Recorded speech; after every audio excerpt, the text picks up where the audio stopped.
What is going on, everyone? My name is Boit, and welcome to the Fundamentals Season 2. This is the game plan series. So it's been a while since I've done the Fundamentals series. The Fundamentals series is aimed at players looking to get into RTS just in general, using Age Mythology to make that leap. This one is about how to improve inside of Age of Mythology. We're still going to be using the fundamentals kind of concepts, but it's very much about trying to accomplish something. And inside of trying to accomplish something, we're focusing in on our macro, we're focusing in on our decision making, and we're giving ourselves the opportunity to sort of just like get better at the game and get wins. So it's very, very, very, very, very, very specific on what we're trying to do rather than just a bunch of rules. Now, the rules still apply. Things like economic upgrades are better than the line upgrades, are better than the armory upgrades. You still have to address your weaknesses. You still have to fight on your own terms. You still don't want to be greedy unless that's part of your game plan, and knowledge is power. So this is actually going to be quite a large series. I've got a stream planned for tomorrow. Saturday the 22nd, where I'm going to be playing viewers from the ratings of 1,000 to 1,500 roughly, right? So if you want to apply for that, you want to be a part of that, make sure you're in my stream. You can actually sign up on my Discord channel. It's in the announcements tab. Go and check that out and you can play me. I'm going to show you a game plan here with Zeus to kick this off and explain exactly what is going on, and I'm going to try and explain every single thing going through my head as we play. Now, I'm playing versus a Titan AI. Little bit, I don't think you need to go up against anything more than a Titan AI. I think the Titan AI is probably fine. It's a little bit weaker than maybe 1,000 rated, but still, I think this is perfectly fine and reasonable. The other thing is that I haven't shown off any of these build orders since a long time ago. So we'll talk through this a little bit. The way that I see build orders for pretty much everyone up until like literally the top 10, and even in the top 10, I still see the build orders kind of the same way, but there's a little bit more nuance to it. It doesn't matter. So long as you're getting a competitive advance time, it doesn't matter if you're 50 resources behind. It doesn't matter if you're 100 resources behind in your build order. You're not going to lose a game because of that. You're gonna lose a game because you lost a villager. You're gonna lose a game because you threw away your army and things like that, right? So the build order is not as important as I think a lot of people make out, but you do need something that is gonna be workable, something that's going to get you to the classical age consistently, and you're going to have a consistent game. That way you know what you're going to be facing. You know that everything is going to be very much the same way. That being said, my Greek build order at the moment effectively goes something like 4 food, 2 gold, 1 wood, and then I go up to 7 on food, and then I put a couple more over onto wood, get my temple up, and go from there. It's a pretty solid build. It's not too rush heavy or anything like that. At this point, I should probably explain what the actual game plan is. We're basically going to be going for a classical fight. And I'm going to try and do this for all of the gods, or all of the pantheons, not all of the gods, all of the pantheons, and take you through what a classical fight actually means and how to make decisions inside of that classical fight. So, oops, that villager is meant to come over here. You see I make a mistake? It's fine. It doesn't matter. All right, now we're going to get our temple up. We'll leave the villager on the favor there as well. I'm going to go 3 villagers on wood, and then we're going to come over onto gold. So that's kind of as simple as it gets. These villagers over here are going to have to move as well. We need to get a house when we can afford it. And you can see that our food is going to creep up to 400. Temple is going to finish by the next villager, so it's barely finishing, so you do have to be aware that that's the case. You can't pre-queue. If you pre-queue, then your villager will not come out, and we want our villager to come out. So 6, 5, 4, 3, 2, 1, and up we go. I'm going to go through Athena in this game. Take 1 villager off of this and over onto wood. So we're going to have something like a 6, 3, 4 sort of situation. Can get our Jason out now to go and grab ourselves our relics. Okay, I'm gonna try and get these gazelle to play ball with me. You can do these little tricks here if you want.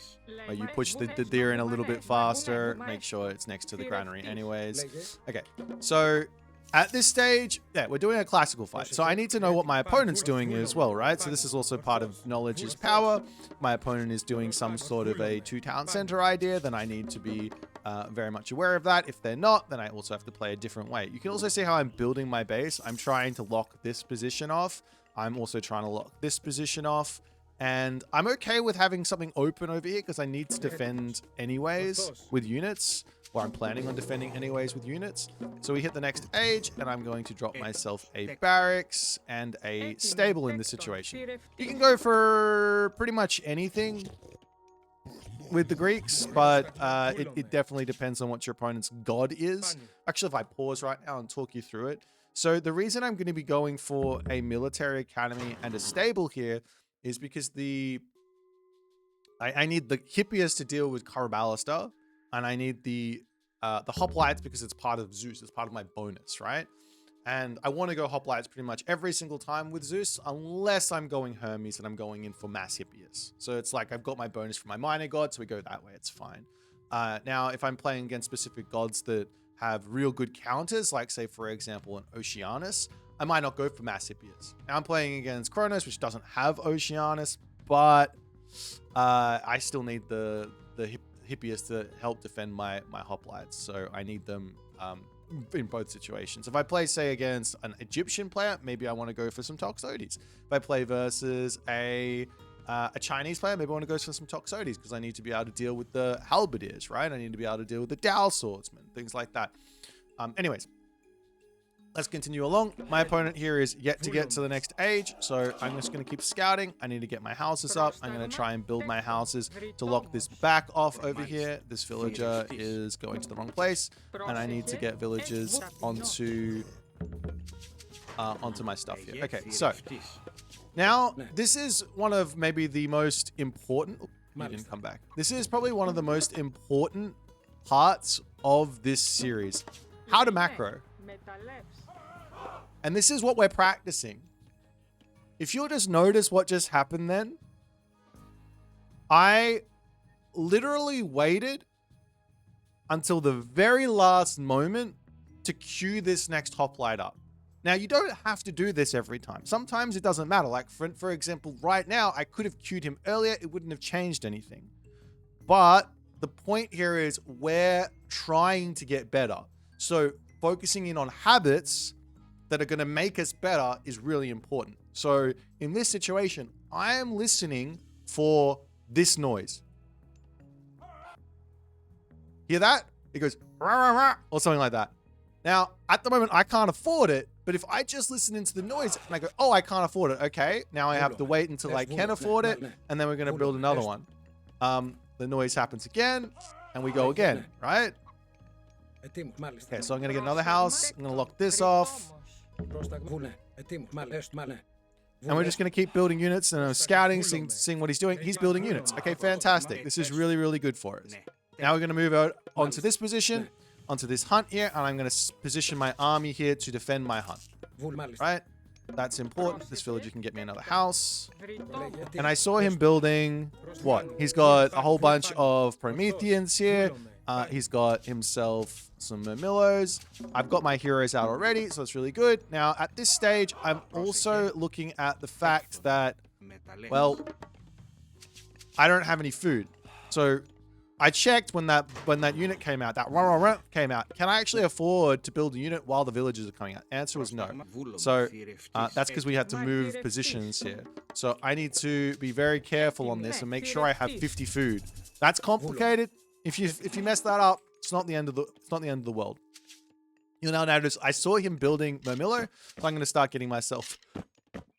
Oh, excuse me. I'm going to start getting myself some archers in and start getting some more wood in. And we're going to go for a little bit more of a mixed army just because I saw his army is a little bit funky.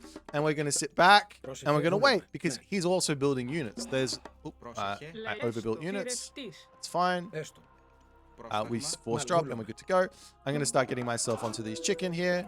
He is still chasing my guy around. Okay, I lost my guy. That's not good. We lost our hero. Not our hero, our scout. What should we do? Well, we should get ourselves a Pegasus. So now we're going to come over here. I saw him on this side, so he might be coming around this way on the map. So we got to be careful of that. Build our granary here, and we're going to get our scouting in. Check out the town center again. Make sure he's not grabbing that. And we're just kind of continuing along this way until we see what he's doing next. And we don't make a decision until we see what he's doing next.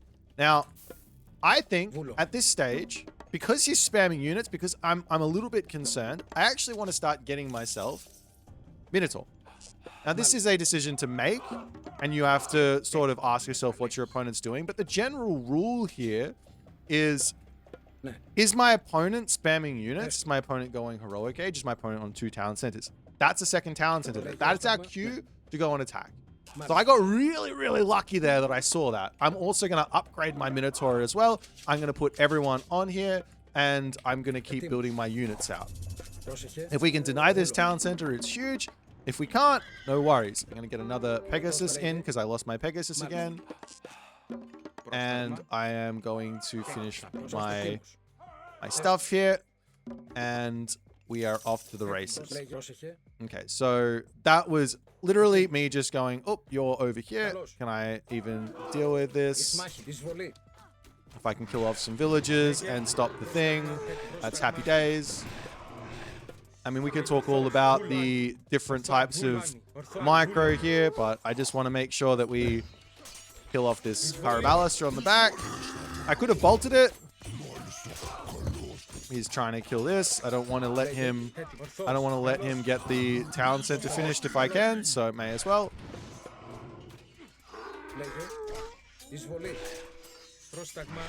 And we do have some more villagers on this. Let's get some more for some more Minotaur. He's going to keep sending guys in because he's an AI and he's not going to give up on the town center. We're not going to allow him. I mean, this is just a reaction inside of our game plan, which was building units, right? I'm just trying to figure out what he's doing. And of course, there's going to be a billion... I'm going to bolt this guy. There's going to be a billion different ideas here. He managed to kill my guy again. It's fine. Losing a Minotaur isn't the end of the world. Just keep getting houses up and keep macroing. We've got ourselves... Let's pause here. Inside of all of that madness, even I'm talking, I'm not focusing 100%, but even I make mistakes. I got 360 wood in the bank and not much gold. So easy solution here is to actually spend some of those resources. So either we can move over onto gold and we can keep our spammage, or I can just simply grab myself a technology and put myself down another building. And that sorts that out. And now we've killed this town center. Where's my Pegasus at? So I did not get my Pegasus. Oh, he's not built yet. Yeah, we're going to get our Pegasus out again.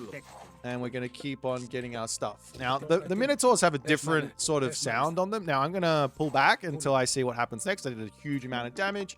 And we're going to check this town center, this gold mine. I'm also going to check this gold mine down the bottom with a unit.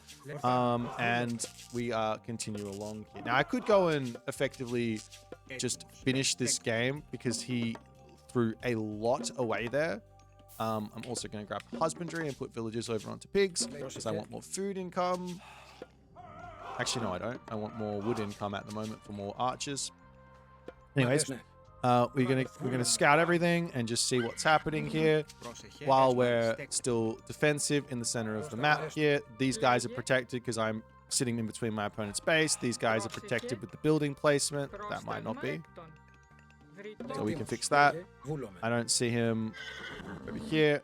We're just going to set up a patrol onto this side, over here, and we're going to get more Minotaur, more guys. This here, you made a mistake. Don't do this.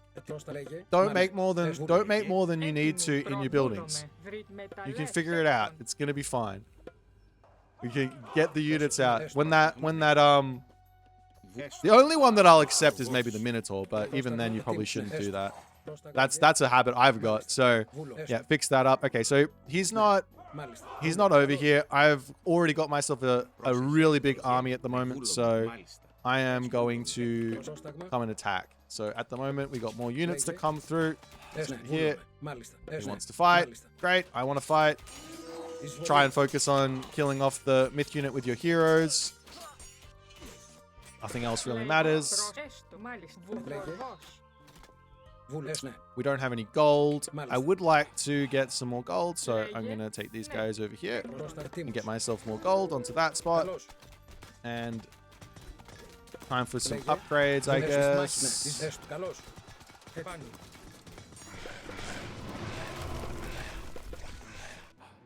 We could probably get ourselves an extra military building as well here, so why not? Doesn't matter where it is. Need more houses and things like that. And you're just trying to spend all the resources. Upgrades as well need to come through at some point. Ooh. Let's do this here. So we killed this, found villages, happy days. So you'll realize that sometimes this game plan is not going to work. Sometimes you're going to lose the game. But that's not the point. Winning the game isn't the point. And he's going to resign here. Winning the game isn't actually the point of this like theory of this stuff. The actual point of playing is all about the game plan of I'm building units. I'm making a reaction to what my opponent is doing. Is he getting a second town center? Is he spamming units? Is he teching? And we're making a reaction to that. And we're making sure that our macro is really good. All of that stuff. Now, I'm very, very quick in this game, and it's very tough to do this stuff. So you also want to add in this idea. So you're trying to do something extra on top of everything. You don't want to just sit here and mass units because that's easy. You want to push yourself. So in order to get better, we make sure that we're actively using our scout. We make sure we're actively scouting the gold mines. We're actively moving around the map, trying to see where our opponent's army is and things like that while getting all the units out. We're trying to know what our opponent's doing. And if you haven't said to yourself in the game, my opponent is doing X, you're not following the game plan. You need to have an idea. If you get it wrong, it's fine. If you get it wrong, it is fine. But my opponent is doing X, so that means I'm going to do Y. My opponent is doing Y, that means I'm going to be doing X, etc., etc., etc. Now, the final point here is, and hopefully inside of our games versus the players, we'll get into this, but before I finish, I'd love to bring this up, is if the game plan finishes and you don't manage to get a win, what happens? Well, you fall back on the fundamentals. It's your game plan here only really goes, and in this situation here, we had our game plan of a classical fight for preventing a second town center, for preventing a second gold mine, right? That was our game plan. If you can't manage to do that, that's because your opponent also had a good game plan inside. They said, oh, my opponent is trying to stop me getting the gold mine. I'm going to make units. I'm going to get my gold mine. Fine. Then we play fundamentals. Now we're thinking about getting ourselves a town center. We're thinking about getting our upgrades. We're thinking about protecting our weaknesses and taking good fights and things like that, right? So it never finishes. This is just the next step. This is the game plan series. I hope you guys are going to enjoy it. And yes, I hope there's a lot of good little bits of tidbits in this one to help you guys out. If you have any questions or suggestions about this one, maybe I can go over what an actual game plan is a little bit better. I'm planning on doing that for every god. This is just the tutorial to get your feet wet. But yeah, anyways, hope you guys enjoy, and I'll see you guys in the next one.